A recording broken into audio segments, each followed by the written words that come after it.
お腹すいた今日はですね、久しぶりに自宅でぐるっとご飯を食べながら動画を撮ろうという企画でございまして、今これ撮影してるのがね、夕方の5時半なんですけど、朝からほぼ何も食べてなくて、バナナ1本ぐらいしか食べてなくて、めっちゃお腹空いてんの。今日 YouTube 以外のお仕事があったから、それをね、終わらせて、今やっとね、晩ご飯にたどり着けてるんだけど、マジでお腹空いた。普段ね、結構節制してる方なんですけど、今日はもうチートデーっていうことで、ケンタッキーでね、私はチキンを3つぐらい買うてきた。チキン3つと、ポテトと、ドリンク、レモネードソーダと、ケンタッキーだとレモネードソーダが一番大好きなんですよ。スタバの新作のハロウィンのやつ、メラメーラってやつをいただこうと思います。でとりあえず喉が渇いたので、スタバからいただこうかな。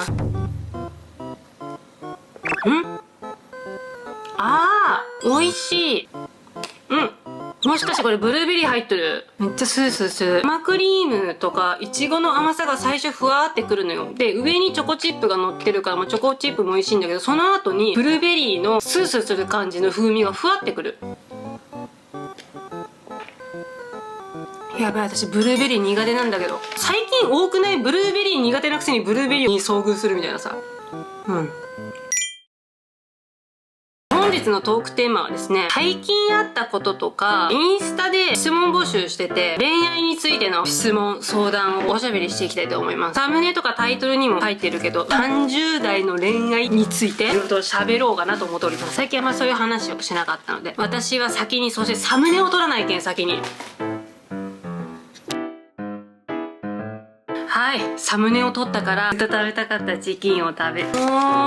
待ってたよ、君のことをずっと。私は今日一日中オリジナルチキンいただきます。う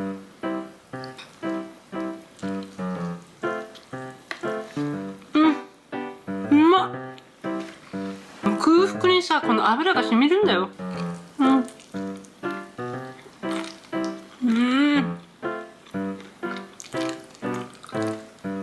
仕事全部片付けてしまった後にさ、好きなもの食べる瞬間って至福の時じゃない？マジ最高。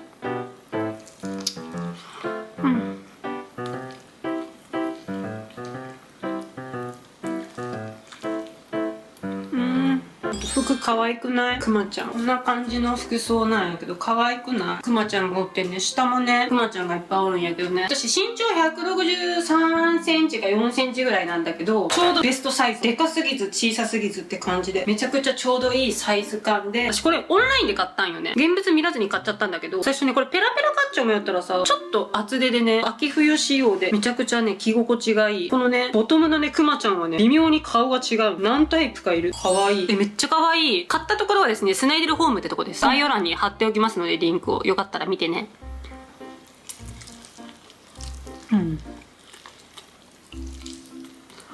チキンうますぎるんだけど無理。うますぎて無理。うませー。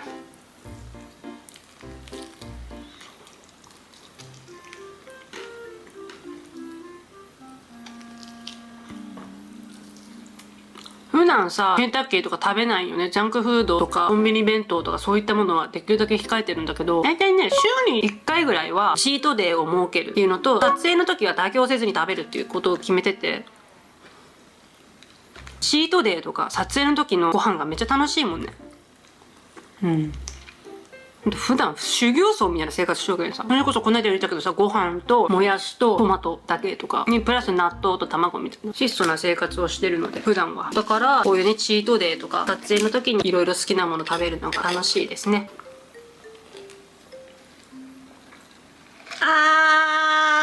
炭酸がしみる。美味しい。ポテト。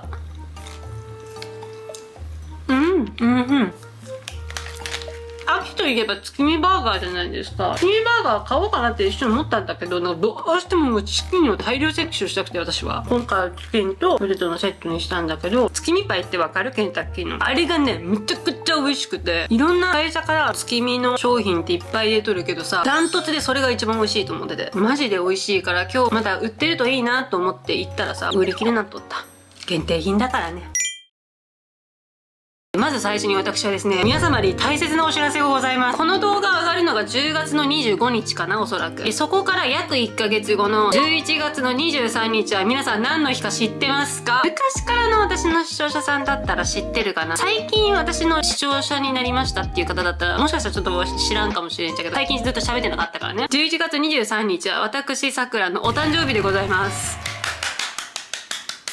ハッピーバースデートゥーミーの日ですね。毎年言ってんだけど、田中みな実さんと同じやけ、私誕生日。年は違うけどね。毎年ですね、誕生日の日に YouTube ライブをやってるんですけれども、今年も開催します。詳細なんですけど、11月22日金曜日の23時45分から日付変わって24時30分まで。なので、45分間ですね。その間、YouTube ライブをやろうと思っております。今年はね、いつもと変えまして、TikTok ライブと同時接続で YouTube ライブやろうと思ってます。初めての試みです。今ってすごく TikTok ライブ流行っとうや。私もね、やりたいんよ、TikTok ライブ。そう、でも普段さ、ライブやる時間っていうのがなかなか作れなくて、どうしてもね、撮影と編集と YouTube 以外のお仕事で追われちゃってるっていうのがあって、なかなかライブまでができなくて、ずっとやりたいなっていうことを思ってたから、今今年の誕生日のライブは TikTok ライブでやろうかなって最初は思いよったと。TikTok の方がフォロワー数も多いっていうのもあるから、TikTok ライブの方がいいのかなとか思ってたんだけど、私にとってのホームってやっぱり YouTube だから、だっ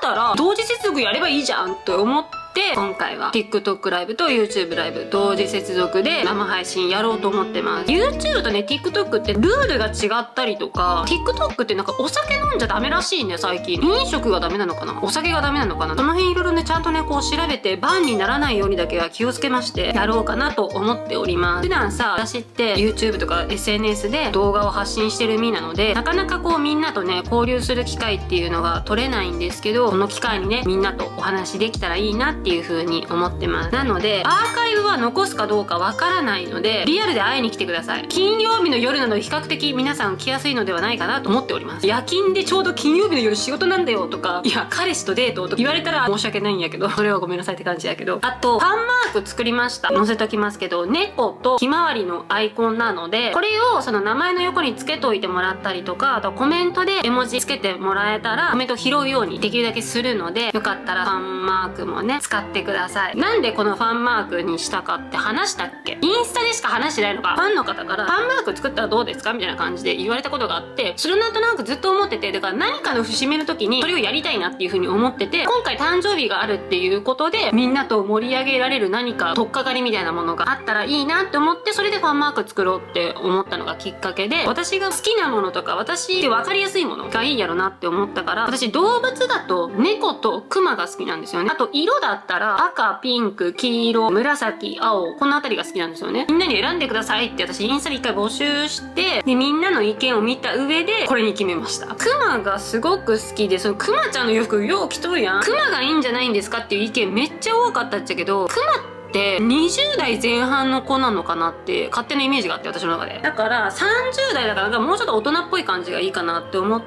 猫のアイコンって何種類かあるっちゃけど、この黒猫って大人っぽい感じがするじゃないですか。だから黒猫がいいなって思って、桜のマークつけた方がいいんじゃないですかって意見めっちゃ多かったっちゃけど、ありきたりすぎるなとか思っちゃって、夏に葛西臨海公園行ってひまわり畑でショート動画撮ってたと思うんですけど、すごい黄色が自分的にしっくりきてて、黄色って目立つやん、単純に。そうそうやけんひまわりにしました。ファンマークの話めちゃくちゃ熱く語ってしまったんやけど、結論 YouTube ライブ TikTok ライブ来てください。はい、お願いします。どっちがいいっていうことは私は特にないので、みんなが使いやすい媒体で使っていただけたらいいかなって思います。ただアンチとか変なコメントしてくる人が多い場合、ライブやめちゃう可能性あるので、いじめないでねみんなうん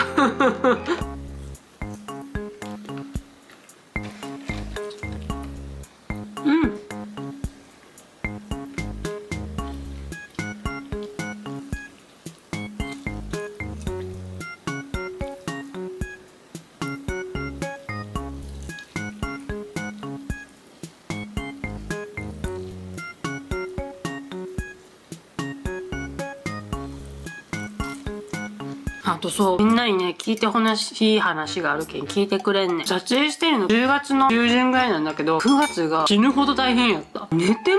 も眠いし、全然疲れが取れないし、なんとなく体調が悪くて、食欲もないし、元気も出ないし、YouTube も調子悪いし、YouTube 以外の仕事も調子悪いし、空振り三振をずっと繰り返してるみたいな。ほんと何やってもダメみたいな。何もうまくいかないみたいな感じの状態が1ヶ月続いてて、私普段占いって見ないんだけど、なんとなくね、占いを見たのよね。たら、その内容がめちゃくちゃ当たってて、書いてあった内容がね、2024年で最も気力、体力が落ちて、運気が底に入る時期です。健康運もかなり低く、体調を崩しやすくなります。動画を見るのをやめられずに夜更かしをしたり、ネットニュースや SNS ばかりを見たりするときは、心に限界が来ている可能性があると認識しましょう。って書いてあってさ、もうめちゃくちゃ当たってると思って、体調が悪いし、気力も落ちてるでしょ。先月あたりぐらいからそうなんだけど、やたらさ、X がざわついてたっていうかさ、噂話というか、暴露合戦みたいな感じになってるやつとかがいろいろあったけんさ、それを結構ちょいちょい私見ちゃってたんよ。普段そういうのかけて見る方じゃないっちゃけど、この文章の通り心に限界が来とったやんね。病んでるとそういうネガティブなニュースに引き寄せられるっていうかさ、下を見て安心したいと思っちゃうのかな。そういうのをめっちゃ見ちゃってた。初めてね、占いって当たるんやなって思って。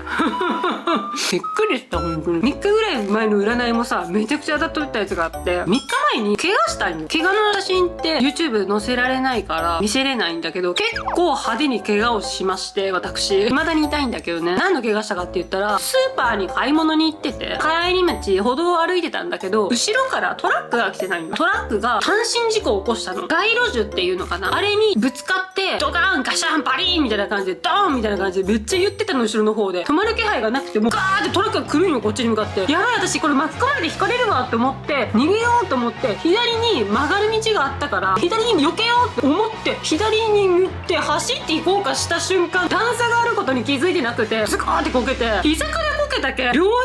こんぐらいでかい青タができたの。普通青タってこんぐらいやじゃないんよ。膝こそ皿があるやん。皿よりでかいんじゃないかっていうぐらい、こんなでっかい青タが今両膝にバンバンってできとって、痛いんよ、地味に。結局まあ、そのトラックにひかれるとかいうことはなかったんやけど、その日の占いもね、怪我や突然のアクシデントに注意しろって書いてあったんよ。それやん。立て続けにさ、当たっとるけどさ、若干それに振り回されるじゃないけどさ、すごいなんかこう見ちゃう。それを言うなら、今月はね、中旬ぐらいから運気が上がりだして、11月12月は絶好調らしいから、私が11月12月絶好調にしとったら本当にその占い当たっとうちょくだけどねっていうことです。レモネードの炭酸がしみるんよね。うまいの。チキンラスト3つ目。皮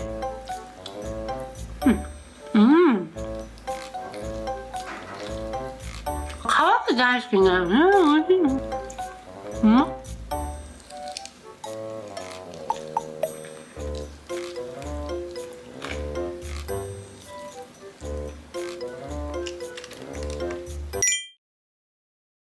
はい、ここからは最近ね、私の恋愛観が若干変わったと言いますか、最近の恋愛事情についてちょっといろいろ話そうかなと思います。最近さ、つくづく思うんだけど、マジでさ、30代の恋愛って難しくない？私の視聴者さんってさ、男女ともに20代後半から3、40代の方が一番多いので、共感してもらえるのかなって思うっちゃけど、ほんと30代って恋愛難しいなってつくづく思うのよ。私このまま行って大丈夫なんか、このまま行って結婚できるのか、漠然とした不安がさ、ファって湧いてくる時があって、なんで30代になると途端に恋愛が難しくなるんやろうっていうことをね、自分なりに考察してみたい。全部で3つあります。まず1つ目、そもそもね、独身で恋人がいないっていう人たちが減ってくるから、対象になる人が少なくなるからむずいっていうのが1個目かなって思ってて、最近のね、平均初婚年齢って男女ともに30歳ぐらいらしいのよね。でけん30までに頑張ってゴールインして、ある程度の人たちが結婚していくから、そもそもの相手がいなくなっちゃうみたいなっていうのが理由なのかなって1個目思ってて、2つ目、失敗するのが怖い。10代20代でさ、いろんな経験を経てさ、うまくいったこともあれば失敗もさ、過去に経験してるから、過去の経験が邪魔をして頭でっかちになっちゃって、なかなか一歩踏み出せなかったりとか、失敗したらどうしようとか、振られたらどうしようとか、こういうタイプの人って結構こういう傾向があるからやばいんじゃないかとか、恋愛に対して恐怖心とかネガティブな感情っていうのがあってうまくいかないっていうのが2つ目。3つ目が、自分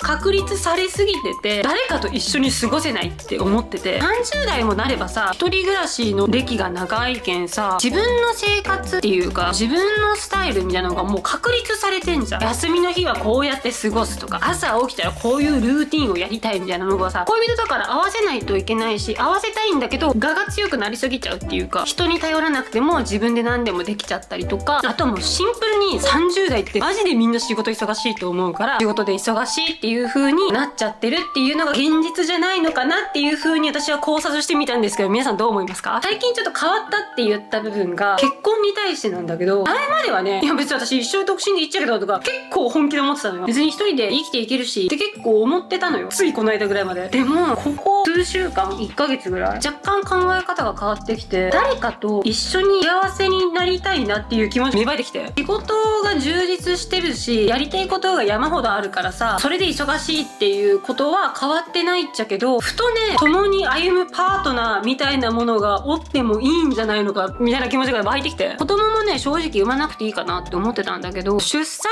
して子育てをすることによって普通じゃ得られない喜びっていうものがあるのかなっていう風にふと思ったりとかね、今までとまた違った幸せっていうのもそこにはあるのかなみたいなことをねふと思ったりすることが増えて、最終的には50歳60歳になった時に私の人生これでよかったって思えたら最高やなって思いながら生きていきたいなって思ってるんだね。でもそれって今の自分のやりたいこととか、これが自分にとって正しい道だって思うことを積み重ねていったらそうなれるのかなってなんとなく思っとるっちゃけど、ふと不安になっちゃうというか、私このままで大丈夫ってふと思っちゃう瞬間がたまにあるなっていう風な心境の変化でございます。今日秋のこの頃、そんなこんなでね、最近の恋愛事情のお話なども含めてインスタで募集してた質問返しをやっていきたいと思います。答えていただいた方ありがとうございます。まず最初がね、好きなタイプ嫌いなタイプ教えてください。好きなタイプは尊敬できる人、この気持ちがないと人のこと好きにならないです。私は最近これに1個追加されたことがあるんやけど、私のことを溺愛してくれる人がいいと思ってて、っていうのもね、恋愛ってさ追う追われるみたいなのってあると思うんだけど、女性はね追われた方が幸せだと思って最近ほんとつくづく思う。昔はさ追いかけて落とすのが楽しいみたいな時期とかもあったっちゃけど、やっぱね追いかけられて愛されてなんぼやと思う女の子は本当にそれがね一番幸せやと思ってさ、最近さ山本舞香ちゃんとマイファスのヒロがさ結婚したやん。おめでとうございます。あれを見てて思ったんやけど、舞香ちゃんの方が結婚決めた理由がね溺愛してくれるみたいな、すごいこう好きっていっぱい愛情くれるから結婚したみたいな感じのことを言ってて、あ、やっぱりそうだよ、やっぱりそうだよとか思って、愛されるとやっぱ幸せだよねとか思ってさ、しかもあの二人めっちゃお似合いやん。雰囲気とかもすごく似とるし絵になるっていうかさ、素敵なカップルやなと思って、でしかもさ男性の方もさ結構それまで遊び寄ったけど舞香ちゃんと付き合うようになってから女性の連絡先とか全部消して彼女一筋みたいな感じになって、でそれで結婚してるから、本命ができると男もねやっぱそうやって変わるんだなと思いながら、私にもねそんなにね溺愛してくれる人が欲しいと思って、その2つやね、尊敬できる人と私のことをやっぱ溺愛してくれる人が好きです。私は嫌いなタイプなんですけど、これねちょっと前にそういう方にお会いしてうわーって思った人がいたっていう話が1個あるんやけど、ネイル可愛いねって褒めてくる男が嫌いです。なんでかって言ったら、これ多分世の中の女性のほとんどはネイル褒められたら喜びます。特に彼氏に褒められたら喜びます。大半の子は喜ぶはず。でも私はうわって思っちゃった。そういう男の人を見た時、なんでネイル褒めてくる男が嫌いかって言ったら、私の中で男の人ってメイクを変えても髪型を変えても髪色を変えても服装を変えても全く気づかないのが男の人っていう風に思ってて、その中でもネイルって言ったらさすごい細かいことやけんめちゃくちゃ気づきにくいことやと思うと、でもそういう細かいところまで見てさりげなく女性を褒めることができるっていうのは女慣れしてんじゃないのかなって思っちゃって、逆に嫌って思って、これが彼氏になったら嬉しいんよめんどくさい女やろごめんね。彼氏だったら気づいてくれたらまあ嬉しいっちゃけど、気づかんかったけんって怒るってこともないっちゃけどね、気づいてくれたら嬉しいなっていう感じ。あとこれは前々から言ってるんだけど、上から目線でマウント取ってくる人とか、いちいち自慢話してくる人とか、とにかく私のことを尊重してくれない人は無理かな。あとお前って言ってくる人もマジで嫌い。続いての質問が、恋愛対象の年齢はいくつですか？やっぱ同世代がいいから30代がいいかなって思う。若すぎると話合わないし、逆に年いきすぎてても若さ吸い取られるから、同い年ぐらいがいいね。続いての質問、好きな人はいますか？どうでしょう。好きな人いますかっていう質問一番多かった。動画の方針として好きな人ができても彼氏ができても公表しないって決めてるので、ご想像にお任せします。でも一個言えるのは、私結構分かりやすい性格だから、彼氏できたら速攻で分かるんじゃないのかな。見分け具合が違うと思うよ。幸せオーラが漂ってると思う。多分最近思うのがさ、ちゃんと私のことを安心させてくれる人がいいなって思ってて、女性がメンヘラになるのってその女性のメンタルの問題やってずっと思っとったと。でも最近そうでもないなってことに気がついて、メンヘラにさせてくる男って一定数いるんだなっていうことに気がついて、振り回してきたりとか不安にさせたりとか、変に嫉妬させようとしてくる人とかもおるやん。やきもち焼かせようとしてきたりとか。もうそんなんじゃなくて、普通に平和に生きたいっていうのが最近の心境です。続いての質問が、元彼とよりを戻したい。学生時代に付き合ってた人と3回ぐらい付き合ったことあるんだけど、結局うまくいかなかったりっていうのとかもあって、別れた瞬間ってさ、寂しいとか2人での思い出があるからさ、あの時に戻りたいっていう風に思うと思うけど、一度捨てたゴミのことは忘れましょう。そういうこと続いての質問が、理想の結婚生活はありますか？もし結婚するんだったら絶対1個条件があって、絶対に別居婚してほしい。私って一人が好きなタイプだから、一人の時間とか一人になれる空間っていうものがないと死んじゃうのよ。多分発狂して旦那さんにめちゃくちゃ当たり散らしちゃうと思うから、一人の時間っていうのをちゃんと与えてほしいなって思うから、だから絶対別居婚してほしい。例えば同じマンションの別の部屋とか、徒歩数分圏内とか、あともういっそのこと東京と大阪とか東京と北海道みたいな感じで遠距離でもいい。なんなら海外に行っててもいいっていうくらい、一人でいても全然平気って感じなんで、とにかく絶対別居婚してほしい。ただ子供が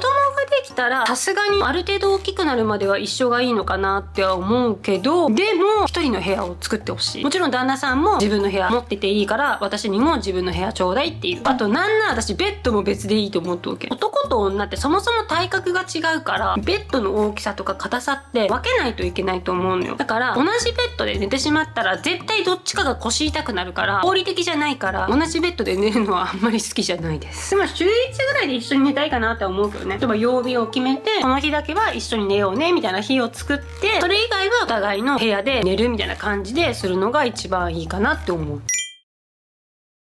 バッテリーと SD カードの残量がなかったので交換したんだけど、びっくりした。 SD カードちゃんとデータ捨ててなくて、中身確認したら仙台に行った時の動画が出てきた。懐かしいとか思って。続いての質問が、子供を産むならどっちがいい？これね、私圧倒的に男の子です。実はね、もうね、私名前も決めとるっちゃ。パクられたくないけん言わんけど、自分が女やけん余計そう思うっちゃけど、女の子って心配事増えません？例えばこう男の人に乱暴されたらどうしようとかさ、可愛いけんさ心配事がすごい増えるって思っとって、女の子って。でもうち兄弟がね、子供いるんだけど、男の子と女の子両方いるんよ。で先に男の子が生まれて、その後女の子が生まれたんだけど、甥っ子が生まれた時はね、うちの兄弟に似てて可愛いなーぐらいに普通に思ったっちゃけど、女の子ができた時に甥っ子の時と比べ物ならぐらいやっぱ姪っ子可愛いってなったんよ。すごくおばちゃん目線で見ててもそう思うから、我が子になったら多分もう目ん玉入れても痛くないっていうくらい本当に可愛いんじゃないかなと思ってて、ってなったらやっぱ男の子がいいなーって思ったね。続いての質問が、旦那がこっそり AV 見てることが気持ち悪くて無理です。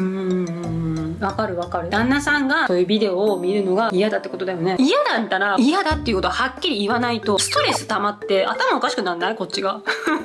結構嫌なことははっきり嫌って言っちゃうタイプだから、かといって見るなっていうのもすごい酷だと思うのよね、男性にとっては。そういうのが嫌だから見えないように隠れてしてほしいっていうことをやんわり言ってみてはいかがでしょうか。男の人に言いたいんだけど、なんで男の人ってさ、そういうのをさ隠れて見るっていうことをしないの？なんで隠れて見てくれないの？でしかもさ、隠すのも下手くそやろうが男ってさ、あれなんだマジで。浮気とかもそうなんだけど、嫌な人は本当に嫌だから、その辺をちゃんと配慮してさ、こっそり見るとか、ババレないようにうまくやるっていうことをなんでできないの、男の人って。本当にシンプルに疑問なんだけど、私の話をするとね、私この質問者さんと真逆のタイプで、歴代の彼氏に若干怒られる行動なんやけど、彼氏がこっそり AV 見てるっていうのが分かったら一緒に見ちゃうタイプなんよね、彼氏と。最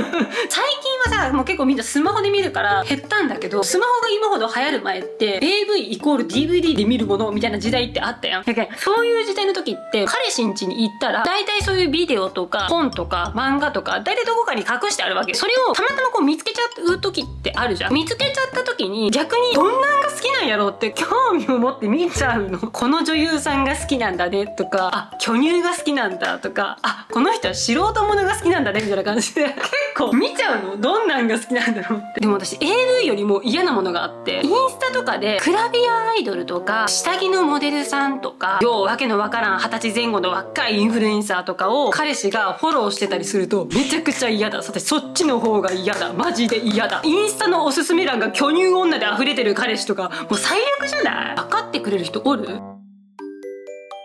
はい、そんな感じでございますね。今日はケンタッキー爆食いしながら最近あった出来事や恋愛事情についていろいろとおしゃべりしてみました。普段はね、旅行動画とかグルメ動画撮ってるんですけど、たまにはね、箸休め的な感じでね、家でのんびり動画撮るのもいいのかなと思いまして企画してみました。また好評だったらね、次は多分年末ぐらいにやれるかな。忘年会的な感じでね、できたらいいかなって思っておりますので、この動画がいいなって思った方ぜひチャンネル登録、高評価、コメントよろしくお願いします。ありがとうございました。